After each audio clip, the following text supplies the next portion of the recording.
മോഹിനിയാട്ടം ഈ പടത്തിന്റെ first part OTT-യിലാണ് ഞാൻ പടം കണ്ടത്. അത് കണ്ടിട്ടാകുമ്പോ ഓക്കെ വലിയ കുഴപ്പമില്ലാതെ കണ്ടിരിക്കാൻ വേണ്ടി പറ്റുന്ന ഒരു പടം.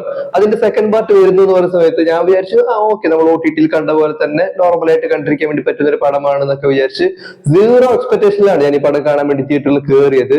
പക്ഷെ ഈ പടം ഉണ്ടല്ലോ ചിരിച്ച രൂപായിട്ട് എന്റെ സൗണ്ട് വരെ പോയി തിയേറ്ററിൽ നിന്നിട്ട്.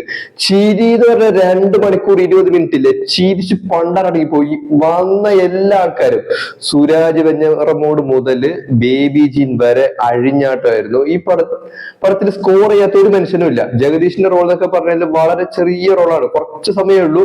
പക്ഷെ ചിരിച്ചിട്ടില്ലേ നമ്മൾ വല്ലാണ്ടായി പോകും. ഒന്ന് നമ്മൾ ശ്വാസം വിട്ട് വരുന്ന സമയത്താണ് ഈ വിനയ് ഫോർട്ടിന്റെ ഒരു പോലീസ് ക്യാരക്ടർ കയറി വരുന്നത്. പിന്നീട് അങ്ങോട്ടേക്ക് പടം നോ സ്റ്റോപ്പ്. എവിടെ നിന്നെല്ലാം ആൾക്കാർ കൗണ്ടർ അടിക്കുന്നതെന്നൊക്കെ പറയാൻ പറ്റില്ല. ചിരി അല്ലാതെ വേറെ ഒന്നും ഇതിനകത്ത് എക്സ്പെക്ട് ചെയ്യേണ്ട. തകർത്തിട്ടുണ്ട് കേട്ടോ. നമ്മുടെ സൈജു കുറുപ്പിന്റെ 150ാമത്തെ പടം. ആ ഒരു ടൈറ്റിൽ തന്നെ ഇൻട്രസ്റ്റിംഗ് ആയിട്ടുണ്ട്. രജനീകാന്തിന്റെ ടൈറ്റിൽ വെച്ചിട്ടാണ് തുടങ്ങുന്നത്. സ്റ്റാർട്ടിങ് മുതലേ ഊക്കാണ് ഈ പടം. തുടങ്ങി കുറച്ച് സമയം കഴിയുമ്പോഴത്തേക്ക് സുരാജ് വെഞ്ഞാറമൂട്ട് ഒരു എൻട്രി ഉണ്ട്. ആ നിങ്ങൾ ടീച്ചറിൽ കണ്ടിട്ടുണ്ടാവും. അതായത് ഒരു ആംബുലൻസിന് ഓവർടേക്ക് ചെയ്തുകൊണ്ട് വരുന്ന ഒരു മനുഷ്യൻ. സാധാരണഗതിയിൽ ആംബുലൻസ് കണ്ടു കഴിഞ്ഞാല് നമ്മളൊക്കെ ആണെങ്കിൽ നമ്മൾ സൈഡായി കൊടുക്കും, ആംബുലൻസ് കയറി പോകുന്നല്ലേ. ആംബുലൻസിന് ഓവർടേക്ക് ചെയ്യണമെങ്കിൽ എഡ്ജാജ് സൈക്കോ ആയിരിക്കും എന്ന് ആലോചിച്ച് നോക്കിയേ. ഈ പടത്തിൽ ഒരു പക്ക സൈക്കോ ആണ് അയാൾ. ഇയാൾ വീട്ടിന്റെ ഉള്ളിൽ പോയിട്ട് ഇയാൾ ചെയ്തിട്ട് അയാളുടെ വീട്ടിൽ പോയിട്ട് ഇയാളുടെ വൈഫിനോടെല്ലാം ബിഹേവ് ചെയ്യുന്ന രീതി ഉണ്ട്. എന്റെ മോനെ ഒരു പ്രാന്തം തന്നെ. പിന്നെ ഇതില് മറ്റു 2 കഥാപാത്രങ്ങളുണ്ട്. ഒന്ന് രാമു എന്നോ മറ്റാണ് ആക്ടറിന്റെ പേര്. മറ്റൊന്ന് നമ്മളെ ഈ പുതിയ യമനിരത്തിനെല്ലാം പടത്തിൽ സ്ഥിരമായിട്ട് വരുന്ന ഒരു ചെങ്ങായുണ്ട്, നിസ്താർ സേട്ട്. ആ 3 ആൾക്കാരുടെ കോമ്പിനേഷനും കാര്യങ്ങളൊക്കെ ഗംഭീരമായിരുന്നു. പിന്നെ സൈജു കുറുപ്പിന്റെ ഒരു ഫാമിലി ഉണ്ടല്ലോ, ആ ഫാമിലിയിലെ എല്ലാ ആൾക്കാരും നല്ല രീതിയിൽ തന്നെ സ്കോർ ചെയ്തിട്ടുണ്ട്. നമ്മളെ ആ വഴിപോക്കൻ ചെങ്ങായില്ലേ നന്ദുവിന്റെ ഒരു ഡയലോഗും കാര്യങ്ങളൊക്കെ ഉണ്ട്, തകർത്തിട്ടുണ്ട്. ഇയാള് കയ്യിലൊരു സാധനം കൊണ്ട് കളയാൻ വേണ്ടി പോകുന്ന സീനില് ഈ നായിനെ തീറ്റിക്കുന്ന ഒരു ഡയലോഗ് ഉണ്ട്. എന്നിട്ട് നായിനോട് നീ ചവക്കണ്ട വിഴുകിക്കോ എന്ന് പറയുന്ന സാധനമൊക്കെ ഉണ്ട്. അത് ചിരിച്ച് പണ്ടാറടങ്ങും. അത് നിങ്ങൾ സിനിമ കാണുമ്പോൾ നിങ്ങൾക്ക് മനസ്സിലാവും. ഒരു പീക്ക് ഘട്ടത്തിൽ അടിക്കുന്ന ഡയലോഗാണ് ഇതല്ലോ.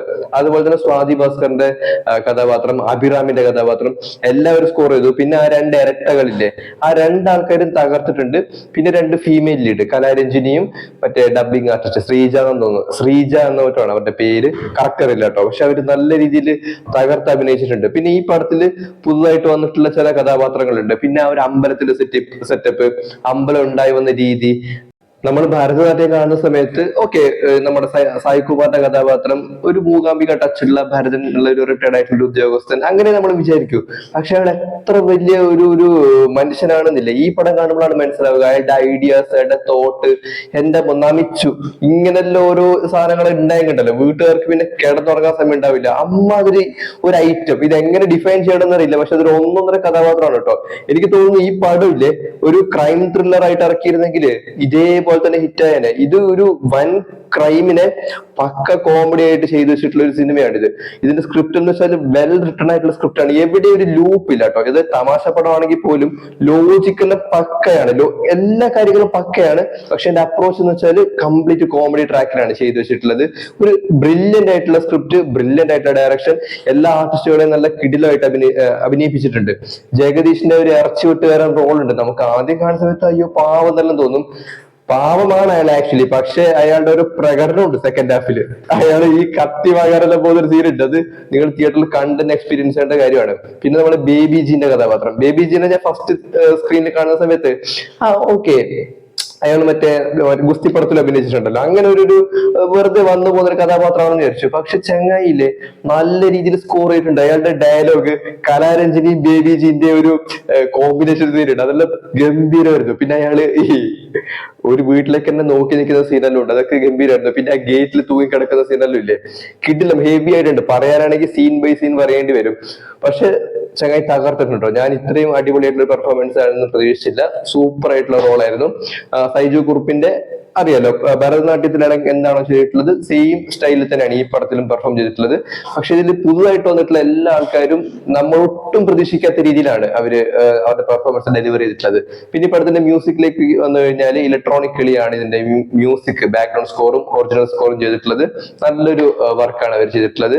പിന്നെ വീണ്ടും പറയാനുള്ളത്, ഇത് ഉറപ്പായിട്ടും തിയേറ്ററിൽ മസ്റ്റ് വാച്ചായിട്ട് കാണേണ്ട ഒരു പടമാണ്.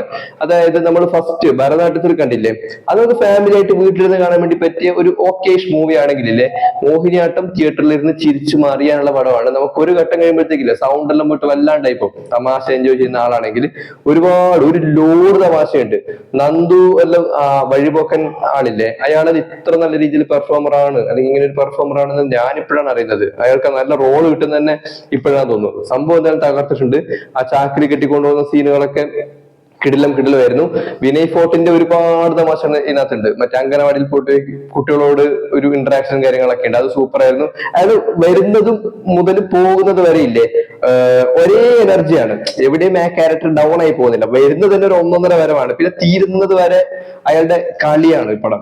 പിന്നെ സൈജു കുറുപ്പ് അയാൾ ഇതിന്റെ പ്രൊഡക്ഷനിലും ഉണ്ട്, നല്ല ഒരു പടം നമുക്ക് കിട്ടി. പിന്നെ ഇയാളുടെ അവിടെ വിജയ് ബാബു ഉണ്ട്. വിജയ് ബാബു കുറച്ചേ ഉള്ളൂ, പക്ഷെ ആ ചെറിയ റോൾ എന്തായാലും നന്നാക്കിയിട്ടുണ്ട്. പിന്നെ എനിക്ക് ആ ഒരു ബാക്ക്ഗ്രൗണ്ട് ഭയങ്കര ഇഷ്ടപ്പെട്ടു കേട്ടോ. ആ അമ്പലം, അതിന്റെ ഒരു ഐതിഹ്യം കാര്യങ്ങളൊക്കെ അടിപൊളിയായിട്ടുണ്ട്. അതിൽ കുറച്ച് സസ്പെൻസും കാര്യങ്ങളൊക്കെ ഉണ്ട്. തിയേറ്ററിൽ കണ്ട് തന്നെ എക്സ്പീരിയൻസ് ചെയ്യുക. നല്ല സ്ക്രിപ്റ്റ്, നല്ല ഡയറക്ഷൻ, എല്ലാ അഭിനേതാക്കളെയും നന്നായിട്ട് ഉപയോഗിച്ചിട്ടുള്ള ഒരു കിടിലം ഫൺ ചിരിപ്പടമാണ്. ഒരിക്കലും ഈ പടം മിസ്സാക്കരുത് കേട്ടോ. ഇത് മിസ്സായി കഴിഞ്ഞാൽ ഒരു വൻ മിസ്സായിരിക്കും. നമുക്ക് കഴിഞ്ഞ കുറച്ച് നാളായിട്ട് വന്നുകൊണ്ടിരിക്കുന്ന സീക്വൽ ആയിട്ടുള്ള കോമഡി പടങ്ങളൊക്കെ നല്ല രീതിയിൽ തകർക്കുന്നുണ്ട്. ഇപ്പൊ ആടാണെങ്കിലും വാഴയാണെങ്കിലും ഇപ്പൊ നമുക്ക് മോഹിനിയാട്ടം കൂടി കിട്ടിയിട്ടുണ്ട്. ഒരു ഗംഭീര പടം, ഞാൻ ഒട്ടും പ്രതീക്ഷിച്ചില്ല, പക്ഷെ പടം തകർത്തു.